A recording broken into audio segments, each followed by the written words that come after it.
They died in a submarine in the 1800s. To this day, nobody knows for sure how.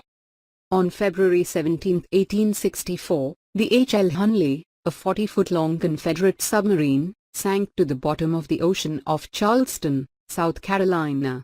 The reason why is still a mystery.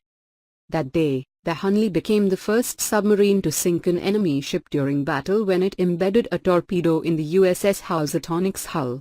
After the torpedo detonated and sank the ship, the sub signaled to shore that its mission had been completed and started heading back to land. It and the 8 crew members aboard never returned.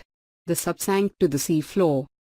After more than 150 years, nobody can say for sure what exactly happened to the men. One thing's for sure, though, something killed them all suddenly and left no physical injuries. After the sub was raised from the ocean in 2000, the hull wasn't found to be majorly damaged. Even when researchers unsealed the crew compartment, they still couldn't find a definite cause of death. There are a number of theories about what caused the Hunley to sink. One is that a nearby ship could have hit the sub and caused it to take on water. Another is that the submarine went too deep at one point and the crew miscalculated their oxygen levels, causing them to die of asphyxiation. A third is that a bullet could have been fired through the porthole and killed the captain, leaving the crew unable to make it home. One group of scientists, however, believe the explosion caused by the torpedo that sank the USS HOUSATONIC is what ultimately ended the men's lives. In research published in the PLOS One journal, biomechanist Rachel Lance designed a tiny model of the Hunley and replicated the explosion in a pond at a farm in St. Louis, North Carolina.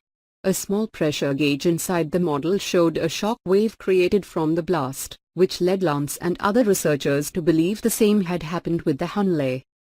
Lance believes the wave hit all crew members and reached their lungs, causing their blood vessels to rupture in a pulmonary hemorrhage. Any explosive we've seen in the field would definitely create a lethal wave, Lance said. These types of injuries are not subtle. The damage is immediate. Though it's important to mention that the replication of the explosion isn't conclusive proof about what sank the Hunley, it seems like a pretty good possibility.